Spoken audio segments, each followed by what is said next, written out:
Hello everybody, how are you all guys.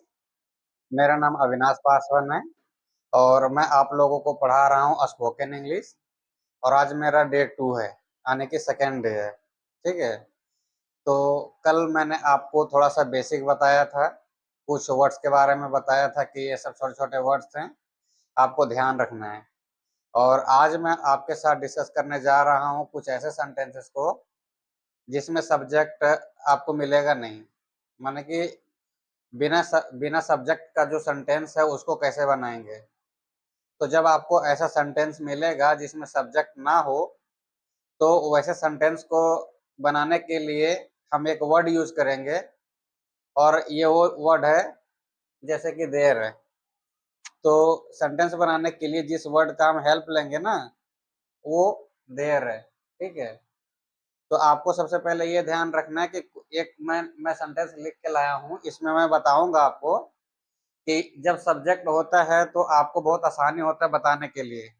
आप आसानी से बता देते हैं कि सेंटेंस ऐसा कैसे बोलना है। लेकिन प्रॉब्लम वहाँ नहीं है, प्रॉब्लम यहाँ है कि जब सेंटेंस में सब्जेक्ट आपको मिलेगा नहीं, ठीक है, तब वैसे सेंटेंस को आप कैसे बोलेंगे। ठीक है। तो आज मैं पूरा कंप्लीट क्लास में इसी बात को डिस्कस करूंगा कि जब सेंटेंस में आपको सब्जेक्ट नहीं मिलेगा, तब आप वैसे सेंटेंस को कैसे टैकल करेंगे। ठीक है। और उसके लिए हम एक वर्ड का हेल्प लेंगे, और ये वर्ड है क्या, देयर। तो चलिए आज हम क्लास स्टार्ट करते हैं और देखते हैं। तो सबसे पहले एक हम स्ट्रक्चर लिख के रखे हैं, ठीक है, एक रूल है कि बनाना कैसे है।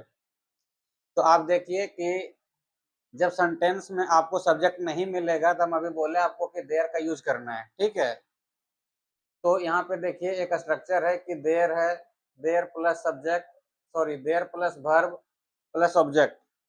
देयर के बाद वर्ब है, फिर ऑब्जेक्ट है। तो आप समझने का कोशिश करिए कि अगर हम आपसे एक सेंटेंस पूछें कि आप इसको कैसे देखते हैं, कैसे बताएंगे अगर आपसे पूछा जाए तो। ठीक है। तो देखिए यहाँ पे लिखा हुआ है कि यह एक कलम है। तो हमको ऐसा लगता है कि जितने भी लोग ये मेरा वीडियो देख रहे होंगे, उनमें से सबको लगभग, मतलब हर एक इंसान को ये बात पता होगा कि इसको क्या बोलते हैं। हो सकता है शायद 1-2% को नहीं पता, तो अलग बात है। ऑलमोस्ट हर कोई को ये पता होगा कि अगर ऐसा सेंटेंस मिले आपको कि यह एक कलम है, तो कैसे बोलेंगे।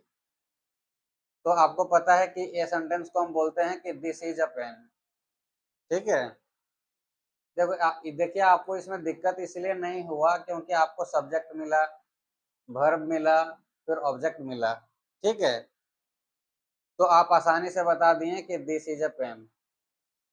प्रॉब्लम अब कहाँ से आता है, अब यही सेंटेंस में अगर हम आपको बोले कि ये जो सब्जेक्ट आपने यूज किया है, यह यानी दिस जो वर्ड आपने यूज किया है, अगर ये इस वर्ड को हम 1 मिनट के लिए अगर छुपा दें, तो यही सेंटेंस क्या बचता है, अब एक कलम है, यही बचता है। तो आपको ये देखना है कि जब ऐसा सेंटेंस मिलेगा जिसमें कि सब्जेक्ट हो ही ना, तो वैसे सेंटेंस को हम कैसे बोलेंगे। तभी हम आपको बताए हैं कि जब ऐसा सेंटेंस आपको दिखे चाहे मिले जिसमें सब्जेक्ट ना हो, तो हम वैसे सेंटेंस में यूज करेंगे किसका, देयर का। तो वही चीजें देखिए आपको ध्यान रखना है कि कैसे बनाना है ऐसे सेंटेंसेस को। तो यहाँ पे लिखा हुआ है कि एक कलम है, तो ऐसे सेंटेंस में हम देयर यूज करेंगे। ठीक है। क्यों करेंगे, क्योंकि सब्जेक्ट इसमें है ही नहीं।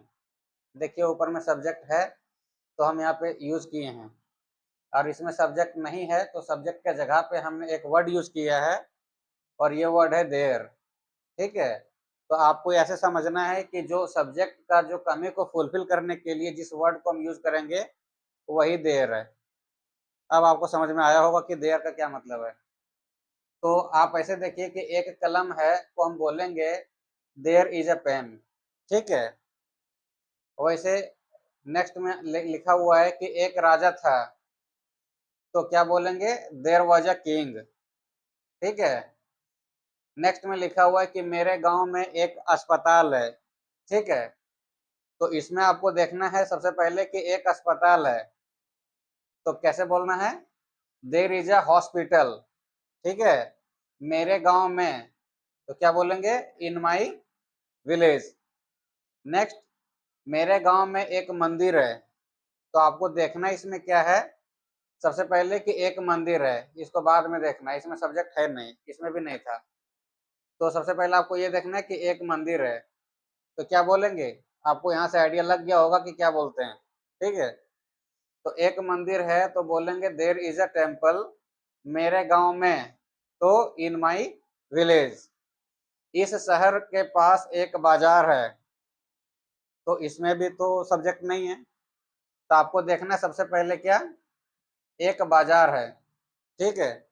तो क्या बोलेंगे, देयर इज अ मार्केट इस शहर के पास, तो बोलेंगे पास पहले, है ना, कि देयर दिस टाउन, इस शहर के पास को बोलते हैं नियर दिस टाउन। टेबल पर किताबें हैं, तो सबसे पहले आपको बोलना है कि किताबें हैं, तो किताबें हैं को क्या बोलते हैं, देयर आर बुक्स। टेबल पर, तो ऑन द टेबल। नेक्स्ट देखिए कि इस कुएं में मेढक है, ठीक है। तो सबसे पहले आपको ये देखना है कि मेढक हैं, है ना। आपको यहाँ तो ये दिक्कत नहीं हो रहा ना कि जैसे हैं है, ये सब कल हम आपको बताए थे, ठीक है, 5 गो वर्ड बताए थे, is, am, are, was, were, तो आपको वो चीज पता होगा, ठीक है। तो यहाँ पे हमने क्या कहा अभी कि इस कुएं में मेढक है, तो सबसे पहले देखना है कि मेढक हैं, तो देयर आर फ्रॉग्स, है ना, इस कुएं में, तो इन दिस वेल।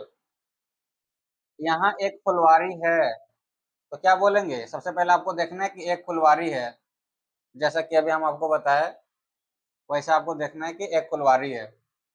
तो देयर इज अ गार्डन, यहाँ, तो हेयर। कोने में कुर्सियां है, ठीक है, तो आपको ये बताना पहले कि कुर्सियां है, तो देयर आर चेयर्स, कोने में, तो इन द कॉर्नर्स, ठीक है। आपके शहर में एक मस्जिद है, तो आपको क्या बोलना है, एक मस्जिद है, पहले यही से बोलना है, ठीक है। तो देयर इज अ मॉस्क्यू, मस्जिद को इंग्लिश में बोलते हैं मॉस्क्यू। आपके शहर में, तो इन योर टाउन, है ना। देखिए यहाँ लिखा हुआ है कि शहर के पास बस पड़ाव है, जिसको बस स्टैंड बोलते हैं हम लोग, है ना। तो शहर के पास बस पड़ाव है, तो सबसे पहले आप देखिए, बोलिए कि बस पड़ाव है, तो क्या बोलेंगे, there is a bus stop, है ना, शहर के पास, तो नियर द टाउन, है ना। आपके घर में एक नौकर था, तो आपको ये बोलना पहले कि नौकर था, है ना, कि एक नौकर था, तो क्या बोलेंगे, देयर वाज अ सर्वेंट, है ना, आपके घर में, तो इन योर हाउस। बक्से में मेरी कमीजें हैं, तो सबसे पहले आपको बोलना है कि कमीजें हैं, ठीक है, मतलब मेरी कमीजें हैं, तो देयर आर माई शर्ट्स, बक्से में, तो इन द बॉक्स। आज आपको हम सिर्फ देर बताए हैं, ठीक है। मैं इसी तरीके से छोटे छोटे क्लास 5-10 मिनट का ला करके आपको मैं बताऊंगा कि जो आपको डेली कितना मतलब ध्यान देना है। मैं चाहूँ तो और भी कुछ लिख सकता हूँ, बट नहीं लिखा, क्योंकि मैं ये चाहता हूँ कि मैं जो कुछ भी एक बार पढ़ाऊँ वो मैं पूरा पढ़ाऊँ, ठीक है, प्रैक्टिस भी पूरा करवाऊँ, इसलिए ताकि आपको कोई कंफ्यूजन ना हो, ठीक है, और आप प्रैक्टिस भी अच्छे से कर पाए, ताकि आपको ये पता चले कि ये देर को हम यूज कैसे करेंगे। इसीलिए हम इतना सारा सेंटेंसेस लिख के लाए हैं, सिर्फ आपके प्रैक्टिस के लिए, ठीक है। तो आप प्रैक्टिस करते रहिए, सीखते रहिए, ठीक है। और इसके बाद अभी हम आपको करवाएंगे, ये प्रैक्टिस सेशन लाएंगे, ठीक है। आपको मैं बताऊंगा कि बोलना कैसे है, ठीक है। वैसे तो मैं भी आपको ये सिखा ही रहे हैं कि अगर इस टाइप से सेंटेंस मिलेगा तो आप कैसे बोलेंगे, बट मैं अभी आपको और भी बताऊंगा, वो दूसरे वीडियो में बताऊंगा, और एक वो सीरीज ही चलेगा, ठीक है, प्रैक्टिस का। तो उसमें मैं पूरा बताऊंगा कि आप कैसे प्रैक्टिस कर पाएंगे, ठीक है। तो चलिए, आप देखिए इसको, एंजॉय कीजिए, ठीक है। तब तक मिलते हैं आपको नेक्स्ट वीडियो में, तब तक के लिए बाय।